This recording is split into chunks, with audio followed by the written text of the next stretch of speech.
A pleasure to meet all at last, and welcome back to the channel once again. Video games that are totally awesome, part 2. This is pretty much where we're going to have our second video game in mind. And while I have talked about ATV Offroad Fury part 1, we could definitely get on going with the sequels. ATV Offroad Fury part 2 was released the following year in 2002, for the PlayStation 2 of course.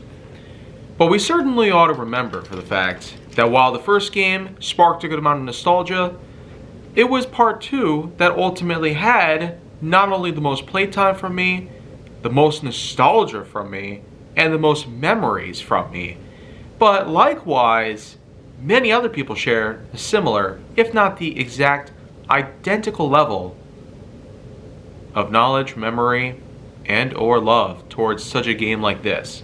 23 years later, it's still looked on as probably one of the most memorable games on the PS2. And without a doubt, that's not only because of the fact that it's got a more broader soundtrack, it's got a more unique layout of different races, it's got a much more bigger variety of both tracks as well as ATV models. You also got many of the same playing styles, the same championships and supercrosses, and even newer additions to this title.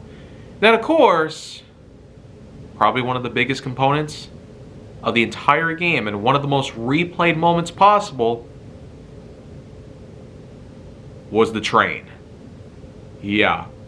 The fact is that my love for trains actually got me a copy of this game, because a level did, after all, have a freight train run through alongside the ATVs. Oh, but the real fun part of it was you actually got to run head on into the train and launch yourself high into the air. And wouldn't you know, it's powered by a steam locomotive instead of a diesel. For 2002, that seems like a rare and unlikely situation to ever get involved in. Maybe the railroad is a scenic route, or maybe it's a special photo chartering event, kind of like with the Sioux Line 1003, or even various other events like this. Certain photo charters of old locomotives pulling old rolling stock seem to be commonplace nowadays, and I'm willing to bet that in 2002 it probably was no different, but maybe not as common, considering how big the community is today. In any case though, one other big thing about the second game is the intro sequence. Like I've said about the first game, live action sequences take place, a unique montage of different tournaments that have taken place throughout ATV's history. But then of course, wouldn't you know, this does situate around a racer who basically plays the game inside of his own garage. Basically sort of like one of those simulations systems, or possibly even virtual reality. For 2002, that seemed like a unique way to practically break through the fourth wall, while at the same time giving us a first-hand look at the door opening up and showing us the big, bad world of the ATV series. Accompanied by, wouldn't you know, Filter. Of all the bands they chose for the time, just think, Filter was practically 10 years into their career. And at the time of the game's release, there was the brand new album known as Amalgamut. And the title, So I Quit, plays over our speakers in our rooms. It sure was a unique sight to see. Oh, but not only that, the ATVs were not only jumping up in the air, the drivers were doing all sorts of crazy tricks, there was also shots of snakes, scorpions, and other such creatures of the desert. You know, it was a unique feast for the eyes, almost fever dream quality. But the thing is that all these different clips and all these edits of the song, since it was, after all, explicit, and the ATV series did try to cater to a more family-friendly audience. Kind of makes you wonder, why even have an explicit song in the background? Oh, but then again, it's kind of a thing today. MX vs. ATV Legends does have a couple clean versions of some songs. I guess not much has changed, right? Anyways though, the intro was probably one of the most perfect ways to possibly introduce us to such a big world regarding video games. And While today, you could definitely get some great intros. MX vs. ATV Legends, however, disappointingly never did such a thing.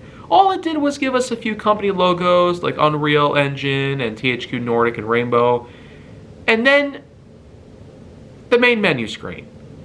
Yeah, no intro. Kind of disappointing when you think about it. Anyways though, ATV Offroad Fury 2, its nostalgia is way through the roof though. The intro, the train, the variety of gameplay, vehicle choice, as well as customization efforts. The soundtrack also is really big. Like I said, while So I Quit was probably one of the most memorable things because it appears at the intro every time we play the game. There's also a good amount of other hits. For instance, So I Quit was not the only filter title that's included in the game. There was also a couple others, all of which were from the Amalgamut. So the thing is, ATV Offroad Fury practically acted like a huge advertisement to Filter's newest album at the time, which both came out in 2002. But there was also the famous title Technology by Utah Saints, which I consider to be one of the best early 2000s techno titles. Yeah, so look out, Chemical Brothers, here comes Utah Saints. Or something like that. But apart from that, I do find a lot of other unique titles coming from many other different bands. So you could say that this arguably is even better than what the first game's soundtrack was like, or they're both awesome. Some people might have their own individual opinions about the whole thing. And likewise, we could talk a bit about how the third and fourth title goes down. But for now though, a good moment is more than worth sharing because ATV Offroad Fury 2 does the absolute best that it could possibly do so.